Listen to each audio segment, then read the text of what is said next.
Oke guys, sekarang saya mau nge-share video ya, cara memperbaiki UPS, Uninterruptible Power System atau Uninterruptible Power Supply. Ini adalah merek Kenika ya. Sebetulnya saya ini langsung bongkar, gak mau di-share-share kayak gini, takutnya tidak bisa memperbaiki, ada komponen-komponen kecil yang mati.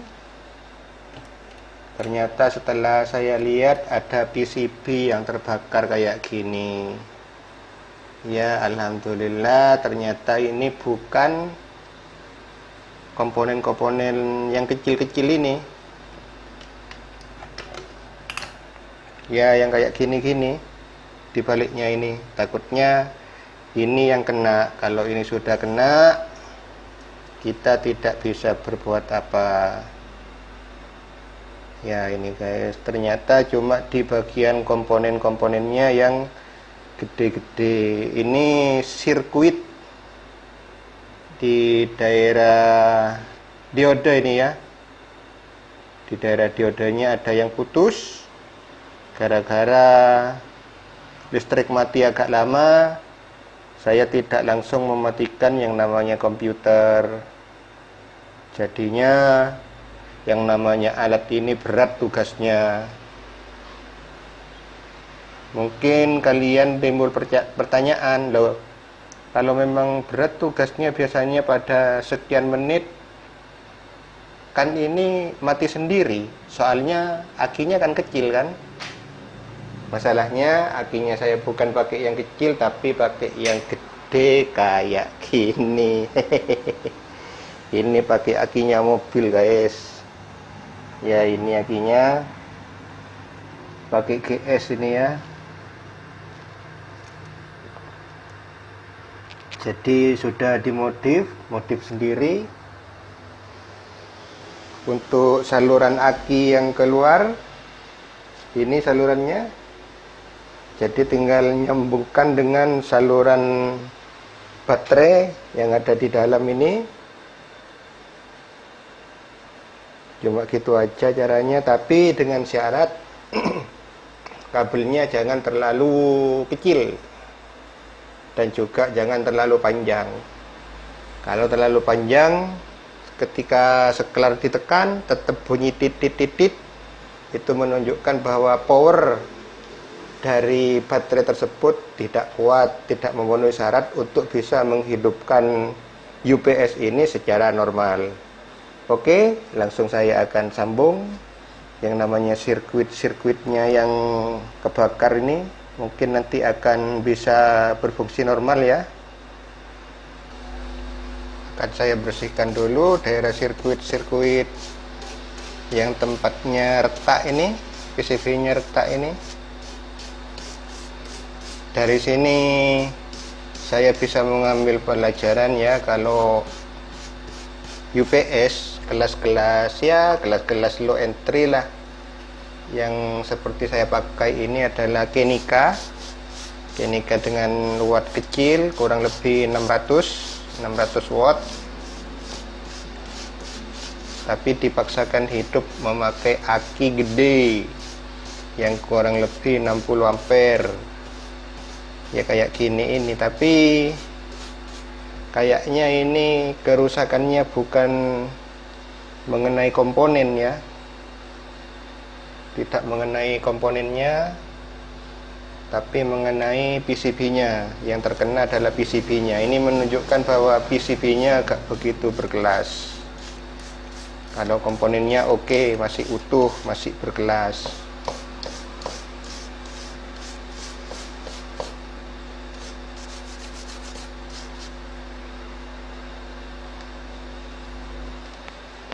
Saya lihat dulu pakai kaca pembesar.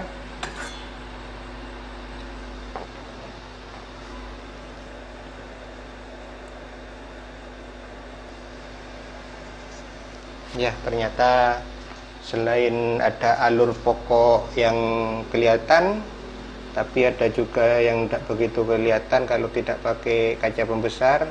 Di daerah ini butuh disolder lagi nanti ini.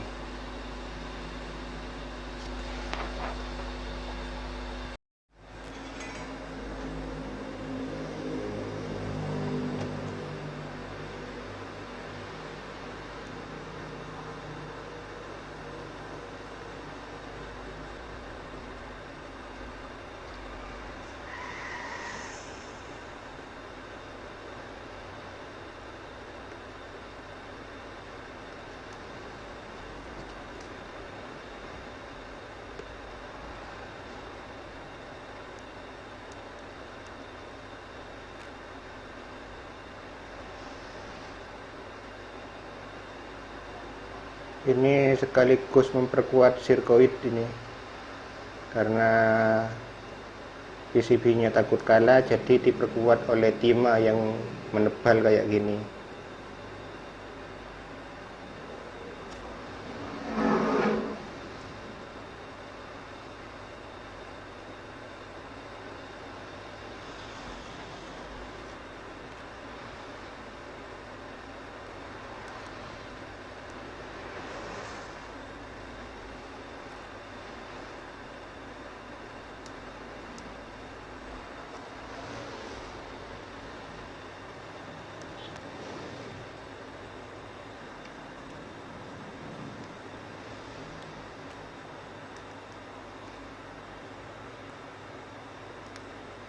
Ini kalau nyodor kayak gini diusahakan jalannya cepet ya.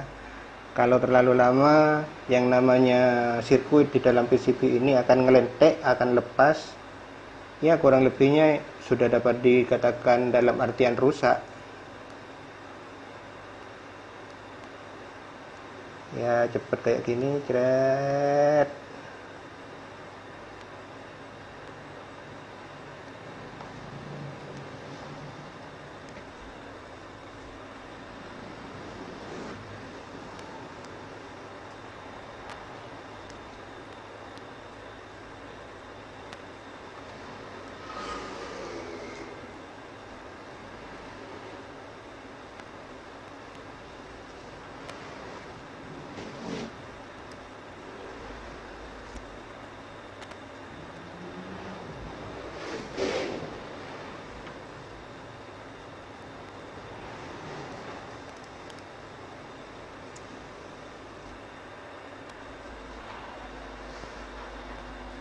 Kalau sudah kotor guys, seperti yang saya utarakan sebelum-sebelumnya ya, ini adalah tisu tapi dikasih air untuk membersihkan ujung solder ini.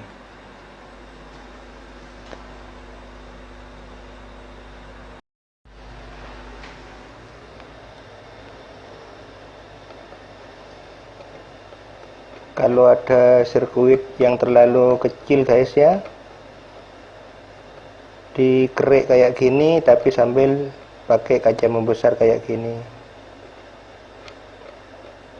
biar betul-betul kelihatan mana alur-alur sirkuit ini yang putus atau retak.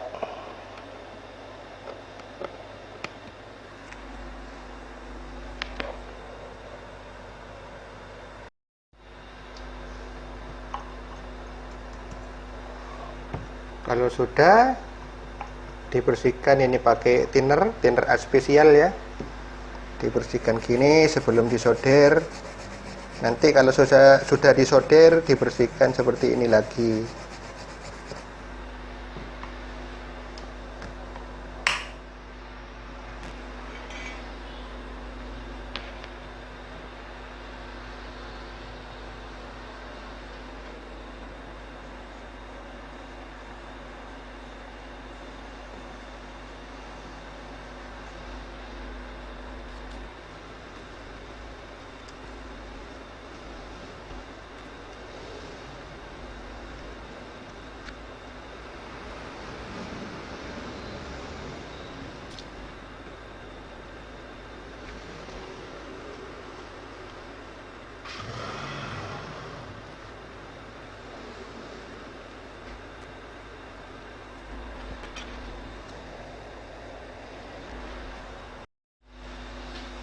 Kalau ada sirkuit yang amat kecil sekali ya untuk membersihkannya, andai kata pakai kuas masih belum bersih, pakai sikat ini juga masih belum begitu bersih, kita bisa mencabut ini ya. Ini dicabut, diambilkan kayak gini. Ini untuk membersihkan sirkuit-sirkuit yang di celah-celah yang amat rapat. Jadi kalau digosok gini, bisa diketahui sirkuit ini masih utuh apa ini sudah hampir putus. Ya gini ya, ini sudah kelihatan agak bersih.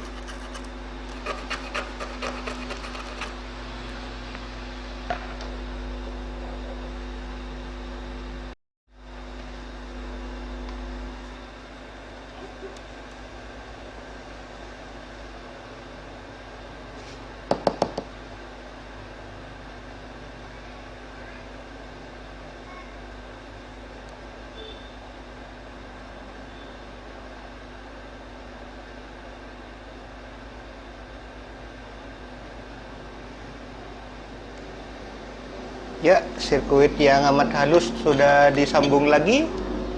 Sudah tersambung lagi. Harus pakai kayak gini guys ya, ambil nyoder. Merepotkan sekali.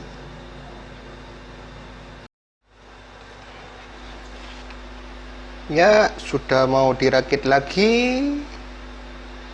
Sudah dimasukkan ke boxnya.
Ini saya tidak biasa pakai baut ya, langsung diikat ini.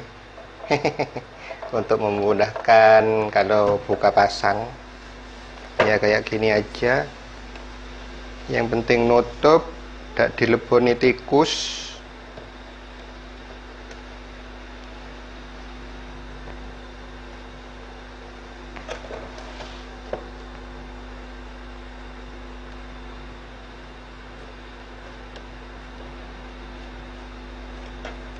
Toh ini tidak dibawa kemana-mana,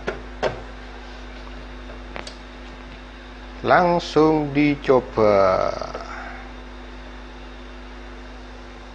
Ini seklarnya yang biasanya ada di sini ya, dipencet di sini kalau punyanya Kenika. Karena seklarnya sering ngadat, langsung dikasih yang lebih kokoh kayak gini, cuma dimincelokkan di atas kayak gini.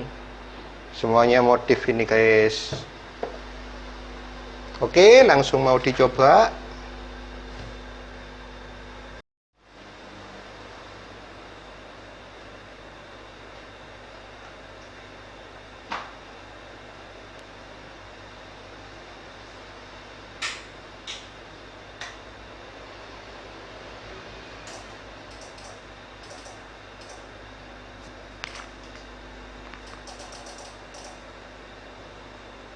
Ya, langsung bunyi guys. Kok langsung bunyi? Langsung fungsi. Biasanya ini tadi bunyi tit-tit ini. Ini lampunya biasanya pedap-pedip ini. Biasanya lampunya pedap-pedip dan bunyi tuit-tuit kalau listrik mati ya. Coba saya matikan listriknya. Saya pakai statif di sini ini.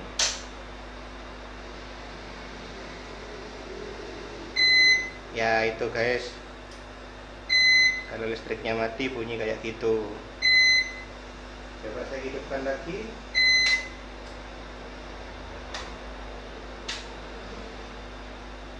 Ini mungkin guys yang nonton ini, teman-teman yang nonton ini ada tanda tanya ya, kenapa kok pakai seklar 2. Nanti di kemudian hari akan saya bahas ini. Karena listrik yang saya pakai itu 450 watt, sedangkan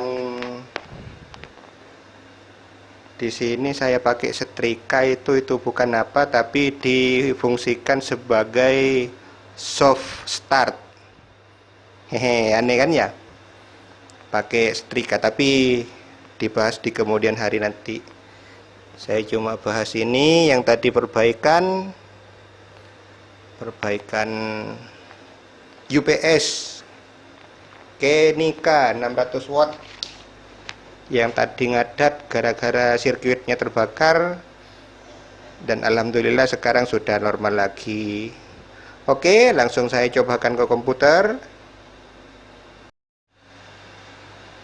Oke, langsung mau dicoba ya yang namanya UPS-nya. Karena di sini cuma pakai 450 watt listriknya, biar gak jeglek, saya aktifkan dulu yang namanya substat. Langsung hidupkan UPS yang tadi bunyi tit-tit terus, sekarang sudah enggak. Terus saya ngidupkan komputer. Ya, sudah nyala, berarti substat sudah harus dimatikan, langsung di jumper. Tik. Ya, ini. Substat dimatikan. Ya, gitu cara kerjanya substat, guys ya. Tapi substat gawean dewe, buatan sendiri. Ya, sudah gak ada gangguan ini. Yang namanya UPS-nya ini nggak tit-tit-tit lagi dah. Oke, gitu aja ya. Mudah-mudahan video ini bermanfaat. Kalau mau ditiru, silahkan ditiru.